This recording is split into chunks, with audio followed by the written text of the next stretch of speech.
Hello, everyone. Welcome once again to Global Leaders Mindset podcast here at FGV. And I'm here joined by Paavan Nanda, who is the founder of WinZO, and he'll be sharing with us some of his precious insights of his entrepreneurial journey. Hello. Thank you, Umesh, for such a warm introduction.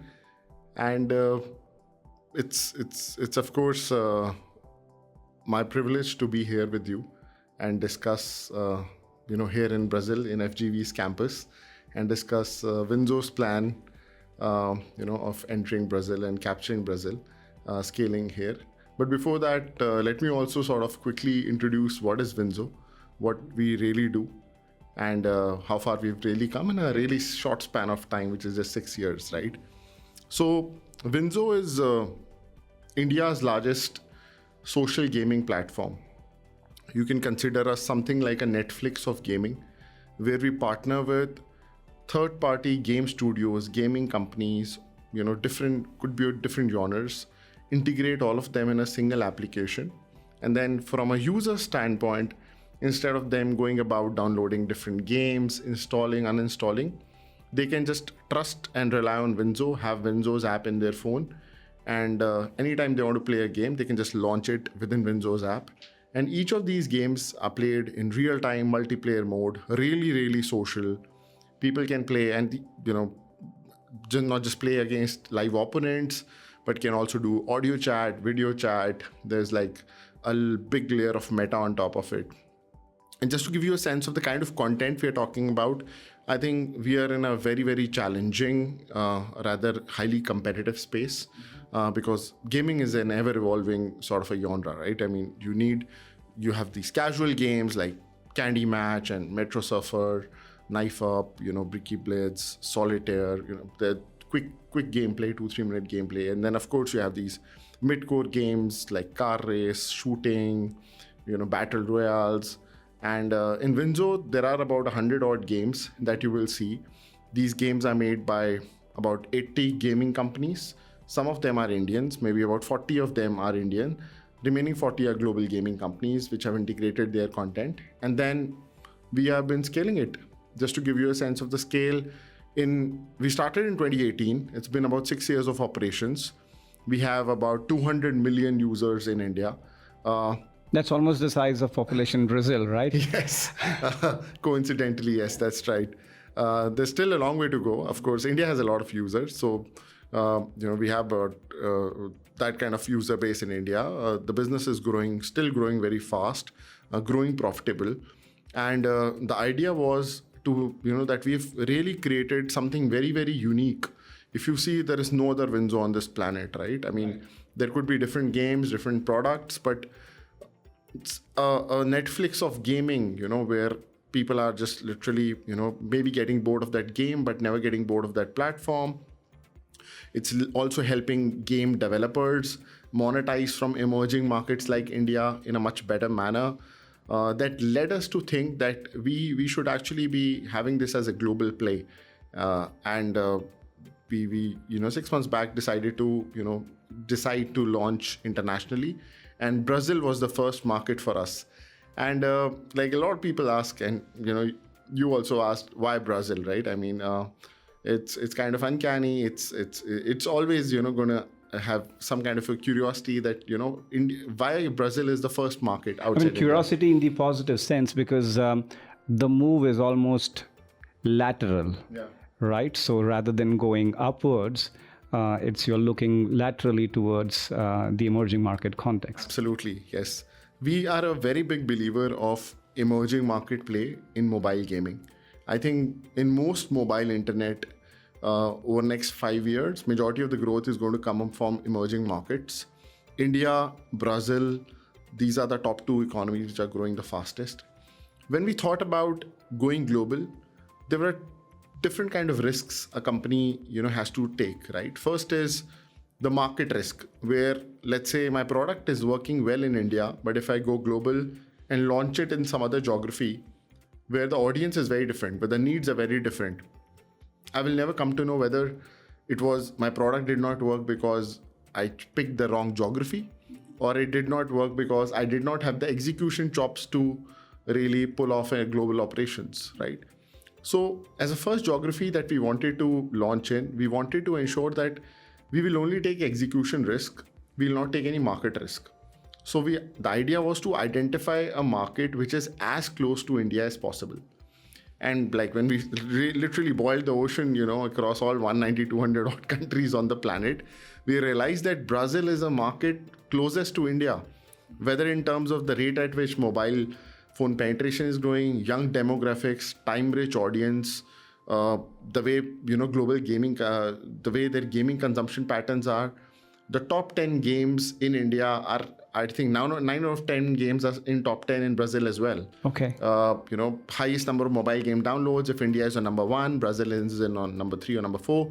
Same games are getting popular both ways. Very strong influence of micro-influencers, game streamers. Esports is picking in both countries. Again, both the markets are very difficult to monetize on the back of in-app purchases or advertisements, because culturally it's taught in both the countries that spending money on games is not a good thing, right? And that's why Indian gaming audience is also very hard to monetize, and the same is Brazil. I think our product fits really well here, where we say, okay, maybe you are not interested in paying for the avatars and the gems and the confetti blasts, but how about we get you to play against an opponent and find a right match for that person. Let's say you and I play a game of chess or 8-ball pool, both. Suddenly we would be excited to probably invest in that game, because now there's a sense of fight, there's a sense of accomplishment, right? And if you do well, you get some kind of a reward in return, right? And it's all on the back of microtransactions, micropayments. Like in India, we sort of take as low as 2 rupees. I think an equivalent would be 10 cents, 0.1 real here in Brazil. I think from the product standpoint, our ability to monetize in these geographies is quite strong. And that's one reason why we thought, okay, Brazil could be a market where we can have a very strong product market fit. So that's very interesting. So when you look at Brazil, when you look at what India experience has taught you to enter Brazil, what kind of opportunities you see in the forthcoming years as of now, and some major challenges you want to overcome? I think from an opportunity standpoint, we see that, again, it's a market which is a growing market, 200 million people. About 75-80% smartphone penetration is already there. There's a very massive appetite to play and consume content. Whenever and whoever we are handing over WinZO's application, they're saying we've never played on this kind of a product before, can I add my friends? Can I play with them? I think natively we've, for the little bit time that we've spent in this country, people are very, very social, right? People really like to sort of, relax while playing games.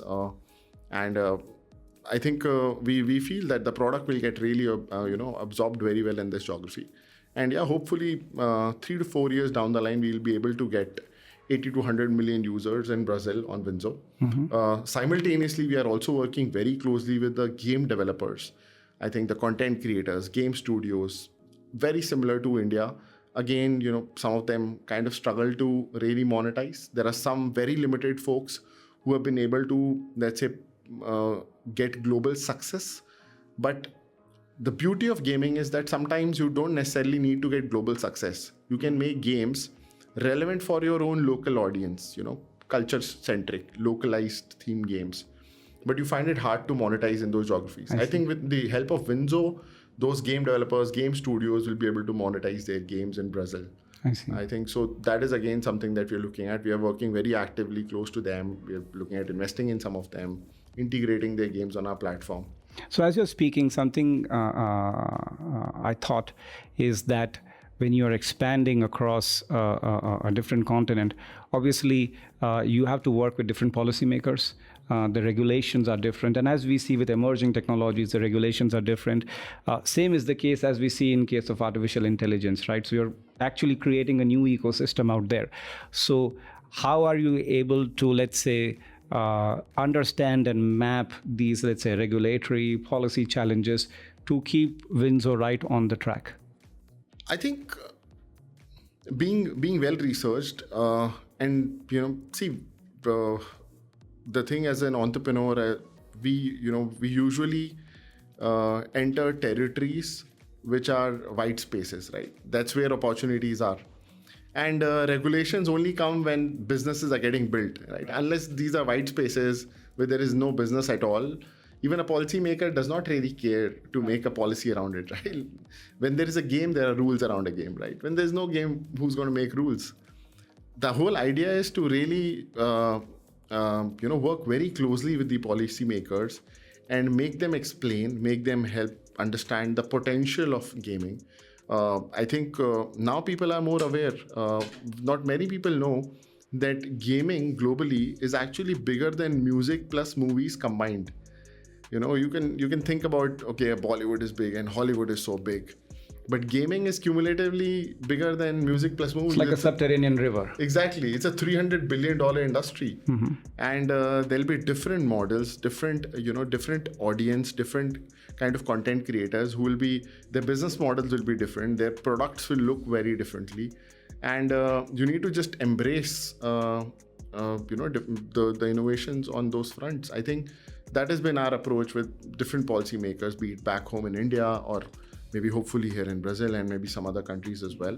But the idea is to really, shape up to make this into a $1 trillion industry over next, by the end of this decade. That's what we are looking at. So building on that, as you mentioned, that entrepreneurs really look out for the areas which are not being, looked by traditional businesses. And nowadays we see that many people aspire to really look for entrepreneurship opportunities. So what would be your advice to the people who, are going ahead to create startups? And sometimes they can be naive, sometimes they can be audacious, sometimes they can be like you who really build on past experience. So what would be, let's say, your 2 key advices to them?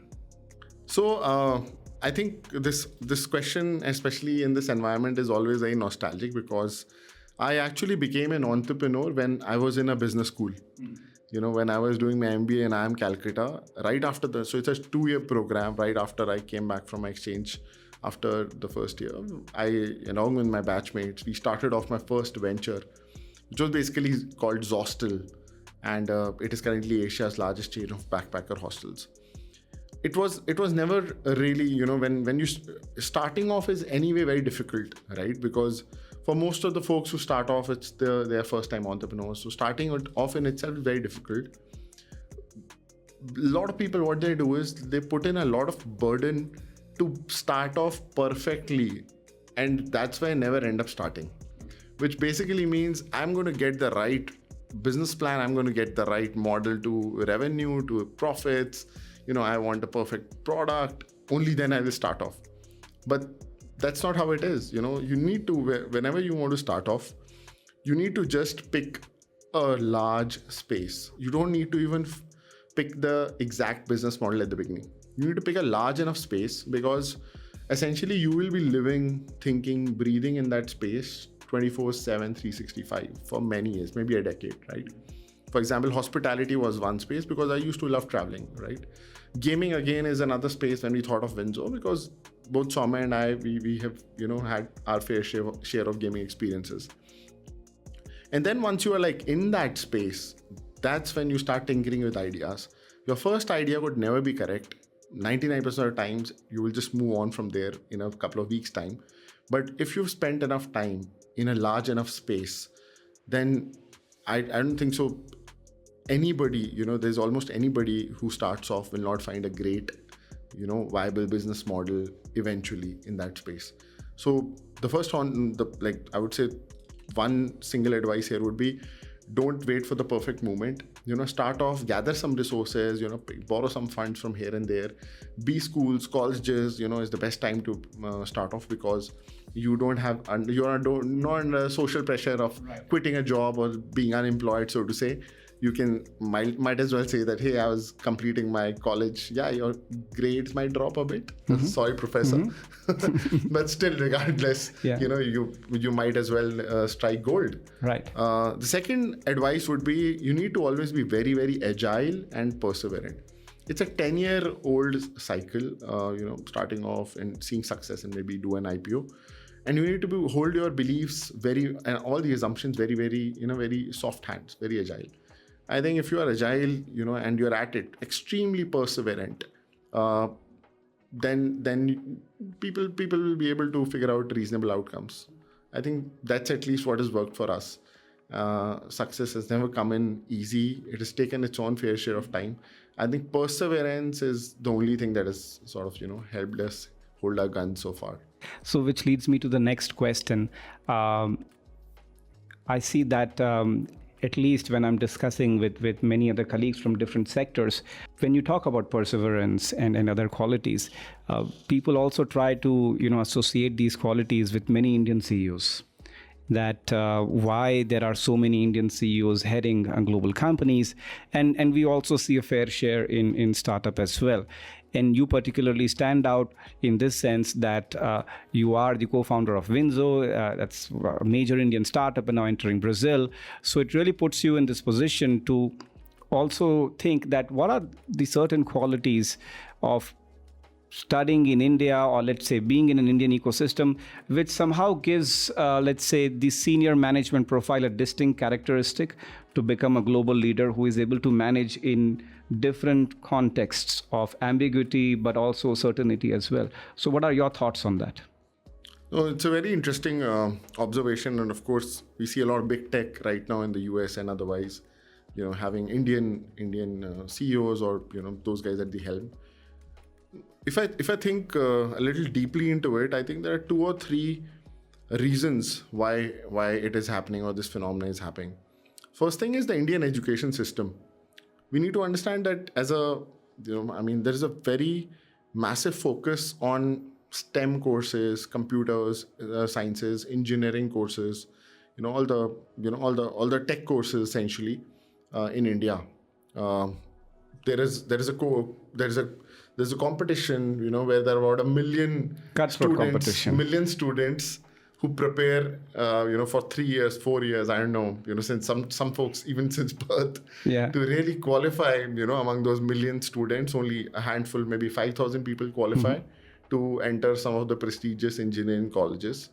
Now, that degree of, competitiveness, fierceness, that preparation in itself sets you apart in life to really work hard, right? I think Indian education system is that way, very cutthroat. Secondly, I think the value systems, Indian, middle class mindset or Indian ethos are, you need to just work hard. I mean, you ask any parent there, they'll say you just need to work hard and you need to stay perseverant and you focus on education. Right? And there's a sense of responsibility and accountability of that as well, correct, right? I mean, that's all they say. They never say that he's lucky, you are not lucky. I mean, those are not those kind of words that are usually used, right? I mean, parents, in fact, tell their kids that the neighbor's child studies for 20 hours. Why are you studying only 18 hours? Right. I mean, there are, of course, funny memes around it, but, that's the situation. That's how, the value of hard work is ingrained right from the beginning. So that is again something which is critical, that you are, being taught to be very, very competitive. You need to be number one and have millions or rather 1 billion folks and souls to compete against. So for that, you need to have hard work, a very high integrity in your ethos. There are no shortcuts as such through which you can achieve your goals. And nothing will come and be fed to you in a platter. You need to go for it. And the third thing I would say, is because India is a land of diversity, right? There are so many different cultures, land of different religions, different languages. And in any classroom, in any college, you really experience folks, even a society, you really experience folks from different economic backgrounds, socio-economic backgrounds, different mindsets. I think that also, to a certain extent, polishes one's soul and outlook to be more inclusive. And when you are at a global level, I think these are some of the qualities that sets Indian folks apart and is the ingredient which is now playing into this phenomena. Paavan, thank you once again for sharing with us these interesting insights on your entrepreneurial journey. And I really hope that you find success in the Brazilian market. And once again, I hope that our spectators of this Global Leaders Mindset podcast would be able to get some interesting insights from your experience. Thank you so much, Umesh. Really look forward to working in the Brazil market and wish you and everyone at FGV a very all the best from WinZO. Thank you very much.